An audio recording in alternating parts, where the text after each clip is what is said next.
Hello, everyone, and welcome. I'm Sarah Liz, and I'm so excited that you're here to share my big crafty news. I'm going to be the guest crafter on Craft Roulette coming up on Friday, February 17th. It airs at 6:30 p.m. Central Time right here on YouTube. And if you're not familiar with it, Craft Roulette is an online card making game show run by Mary Gunfun. And every week, our incredible hostess has one guest crafter on and they spin a wheel to come up with 4 random parameters or guidelines that they need to use to make a card during that episode. Meanwhile, over in the chat, everybody watching has the opportunity to chime in and give ideas on how to integrate tricky parameters or offer encouragement or ask questions. It's so great. And then they get to play along. They can create their own card using those parameters within 48 hours, and then they take a picture and upload it to craftroulette.live. At the end of the episode, they draw names. They give away goodie bags. Sometimes they give away gift cards or a handmade card with an itty bitty gift. All of those are really awesome reasons to watch the show. But it's more than that. Craft Roulette is hands down the best thing that has happened to me as a creator in a really long time. I started watching back in August and I was hooked. Something about the way that there are 4 different dots to connect and the way my brain had to think critically and differently in order to do that just made everything open up. I figured out who I am as a card maker because of Craft Roulette, and discovered that my brain, once it really gets going, loves integrating interactive mechanisms. Hands down, that was a Craft Roulette thing. I encourage you to watch it. It is a wonderful exercise for any creative. I, of course, would love if you watch the episode that I'm on. I will leave a link. You can click the notify me button and YouTube will let you know when it's coming up. But really, watch any episode. The week after me, Gina Kay is going to be on. I'll leave a link to hers as well because hers is on a Thursday, so it's a little bit different.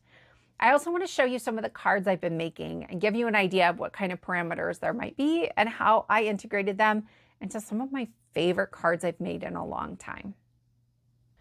This first card is my most recent one, and it is a 3D purse, and it's got a little magnetic clasp and a little tag here. The parameters for this one were a purse card, and that could have been something in the shape of a purse that's sort of obvious, like what I did, or it could have been a purse on the card, or any way you can justify that it's a purse, they'll take that, right? Something that starts with E, so I did embossing, 3 pops of gold, so I have my strip, and then I made this little tassel, and then my little baubles on here, and a frame, and so there's a little frame around the tag that says, "You're amazing." There is a video tutorial I actually did in December. It's been the running joke that everyone's afraid of the purse card. So I made a tutorial on how to make a purse card. I'll link that below if you'd like to check that out. But this is card number 1.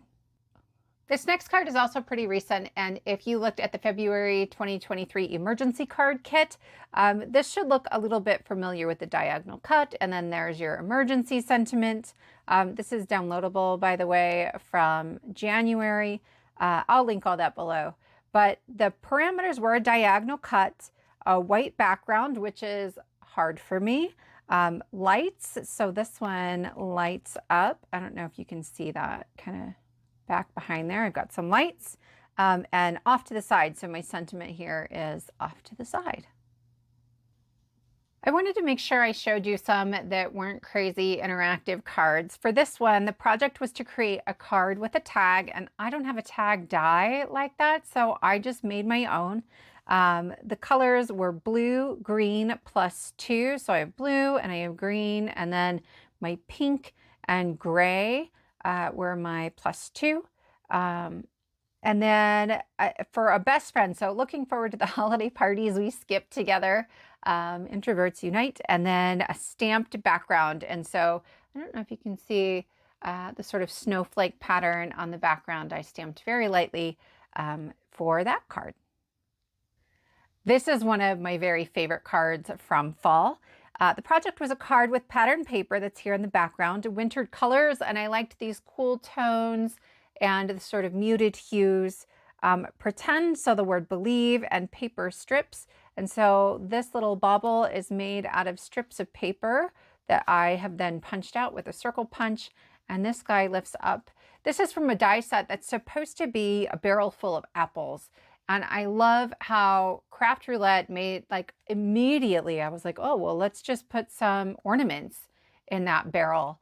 And that's what it does for me. I rethink ways to use things I already have because I don't have time to go out and buy something new. So that one definitely was one of my early favorites. This is another favorite of mine, and it's very difficult to show when it's flat like this because of the acetate, but I'm going to try because I love it so much. The project was an A2 size card, so I did that. Colors were a sunflower field, and they didn't tell us what colors had to be in that sunflower field, and so I'm going to go with these. I thought that was close enough. And then something happy, and this is my something happy. Watch. I don't know if it'll do it. There you go. When you open this up, it's a double pane of acetate and the apples fall off of the tree.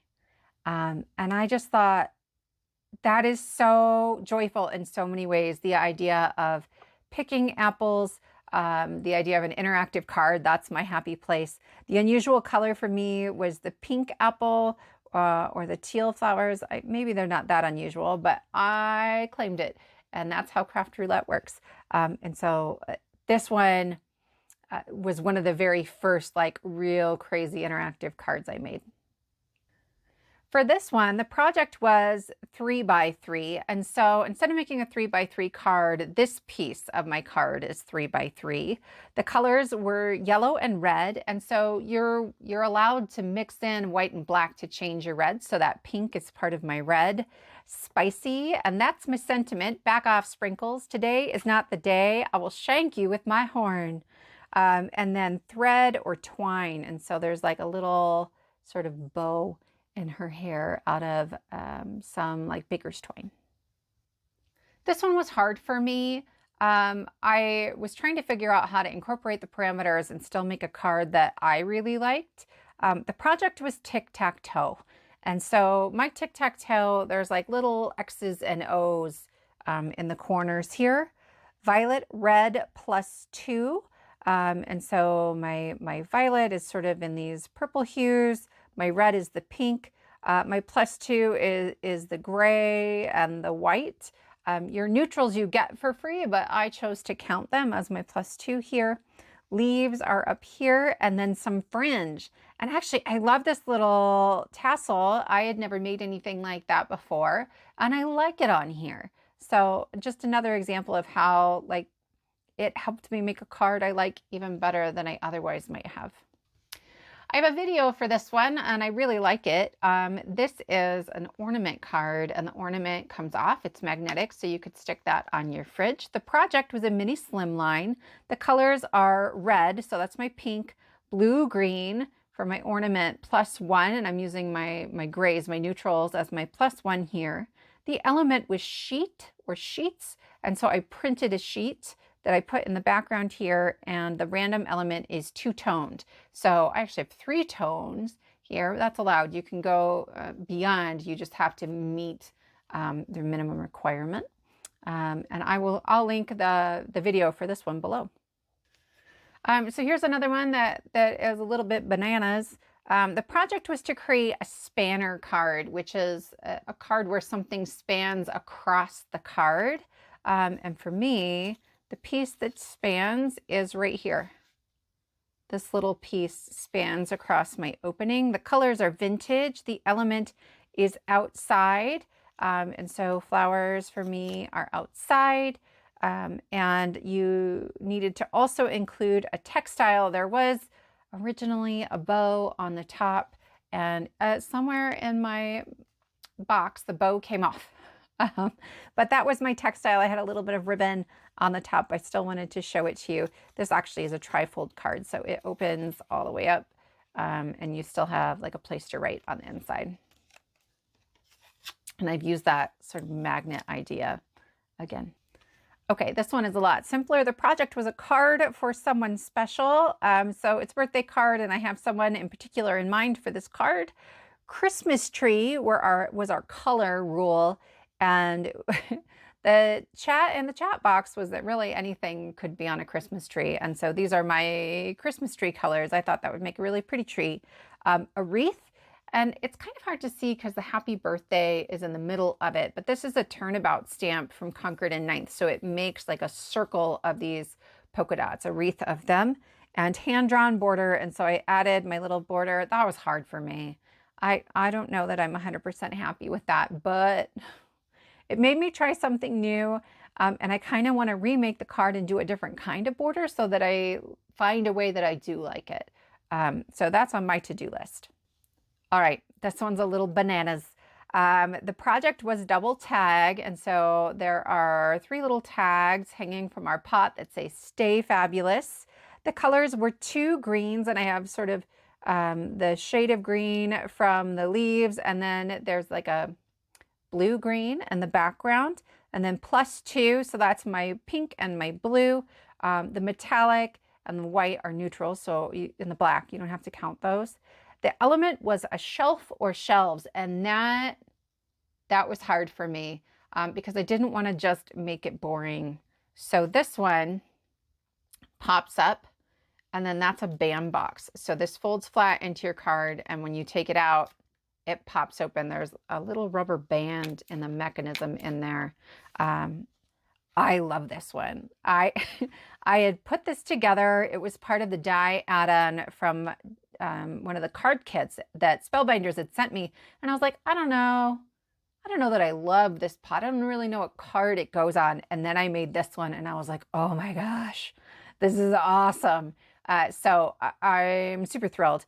Also, there's a random element in the background. And so I really wanted to do up that background. I just used a stencil for that.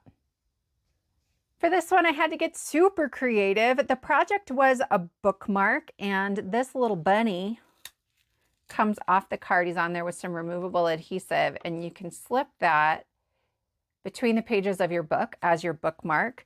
The color was a gray background +3. So my 3 are the pink, the teal, and the purple. An element of a bunny or bunnies, and I don't have any bunnies in my stash, you guys. So I used a cat. I showed it to my husband and my son, who separately were like, that's a cat. But I put bunny ears on it, so that's gonna work. I just hand drew those and cut them out. And then the random element was swag. So I made a little swag. This is actually from like an ornament die set. And I put some little books on my swag to make this lovely card. That's all of my cards. I hope you'll give Craft Roulette a try. It really is a wonderful, wonderful show and an even more wonderful community. If you come and watch the episode that I'm on, put something in the chat, say hello. I would love to hear from you, and I will see you next time.